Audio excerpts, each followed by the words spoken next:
We have often heard it said that thoughts are things, and there are many among us who are persuaded of the truth of this statement.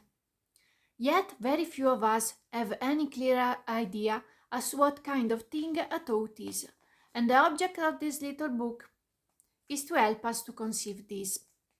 There are some serious difficulties in our way, for our conception of space is limited to 3 dimensions, and when we attempt to make a drawing, we practically limit ourselves to 2. In reality, the presentation, even of ordinary 3 dimensional objects, is seriously defective, for scarcely a line or angle in our drawing is accurately shown.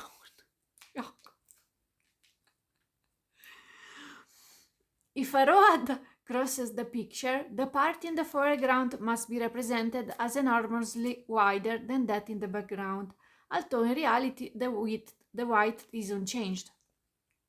If a house is to be drawn, the right angles at its corners might be shown as acute or obtuse as the case may be, but hardly ever as they actually are. In fact, we draw everything not as it is, but as it appears, and the effort of the artist is by a skillful arrangement of lines upon a flat surface to convey to the eye an impression we shall recall that made by a 3 dimensional object. Yes, we see you munching. It is possible to do this only because similar objects are already familiar to those who look at the picture and accept the suggestion which it conveys. A person who had never seen a tree could form but little idea of one from even the most skillful painting. If to this difficulty we add even pretentious. If to this difficulty we add the other and far more serious one of a limitation of consciousness, and suppose ourselves to be showing the picture to a being who knew only 2 dimensions, we see how utterly impossible it will be to convey to him any adequate impression of such a landscape as we see. Precisely this difficulty, in its most aggravated form, stands in our way when we try to make a drawing of even a very simple thought form. The vast majority of those who look at the picture are absolutely limited to the consciousness.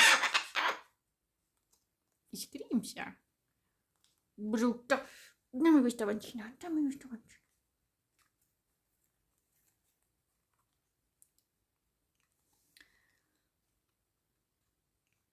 The vast majority of those who look at the picture are absolutely limited to the consciousness of 3 dimensions, and furthermore have not the slightest conception of that inner world to which thought forms belong, with all its splendid light and color.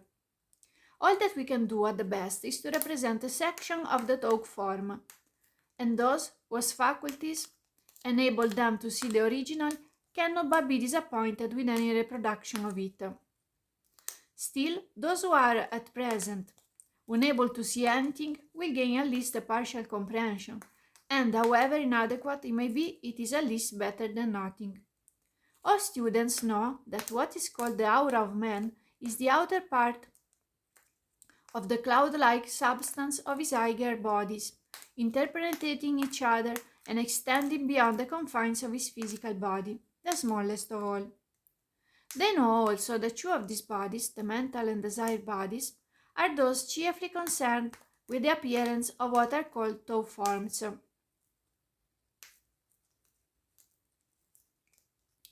But in order that the matter may be made clear for all, and not only for students already acquainted with theosophical teachings, a recapitulation of the main facts will not be out of place. Yes, finished the previous piece. You want this one? You want it? Yeah. Wrecking papers is his favorite game.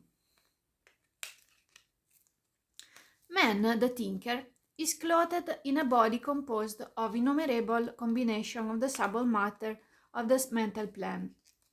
This body, being more or less refined in its constituents and organized more or less fully for its functions, according to the stage of intellectual development at which the man himself has arrived. The body is an object of great beauty. The delicacy and rapid motion of its particles giving it an aspect of living iridescent light. And this beauty becomes an extraordinary radiant and entrancing loveliness as the intellect becomes more highly evolved and is employed chiefly on pure and sublime topics.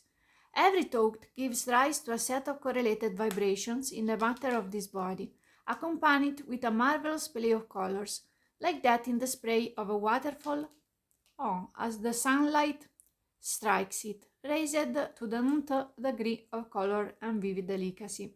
The body, under this impulse, throws off a vibrating portion of itself, shaped by the nature of the vibrations, as figures are made by sand on a disc vibrating to a musical note, and this gathers from the surrounding atmosphere matter like itself, in fineness from the elemental essence of the mental world. We have done a thought form, pure and simple, and it is a living entity of intense activity, animated by the one idea that generated it. If made of the finer kinds of matter, it will be of great power and energy, and may be used as a most potent agent when directed by a strong and steady will. Into the details of such use we will enter later. When the man's energy flows outwards towards external objects of desire, or is occupied in passional and emotional activities, this energy works in a less subtle order of matter than the mental, in that of the astral world.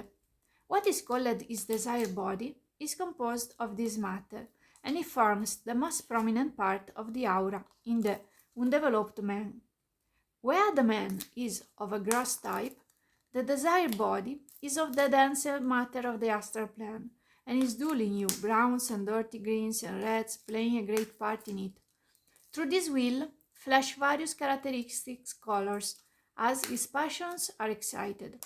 A man of a higher type has his desire body composed of the finer qualities of astral matter, with the colors rippling over and flashing through it, fine and clear in hue, while less delicate and less radiant than the mental body. It forms a beautiful object, and as selfishness is eliminated, all the duller and heavier shades disappear. This desire, or astral body, gives rise to a second class of entities, similar in their general constitution to the thought forms already described, but limited to the astral plane and generated by the mind under the dominion of the animal nature. These are caused by the activity of the lower mind, throwing itself out through the astral body, the activity of kama manas, in theosophical terminology, or the mind dominated by desire.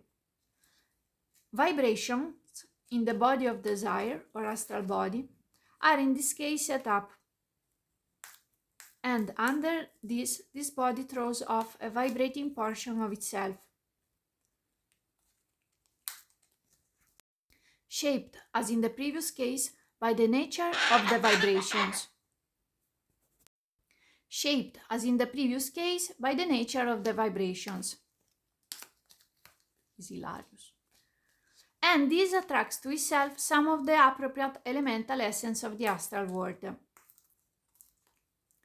Such a thought form has for its body this elemental essence, and for its animating soul the desire or passion which threw it forth. According to the amount of mental energy combined with this desire, will be the force of the thought form. These, like those belonging to the mental plane, are called artificial elementals, and they are by far the most common, as few thoughts of ordinary men and women are untinged with desire, passion, or emotion. It depends anyway by the various authors, because someone, especially in the literary science of mind, they say it really doesn't matter, like the energy in which you put in a thought. It's just for example, if you want to order a pizza, let's say, it's not that you have to focus, oh my god, now I will order the pizza.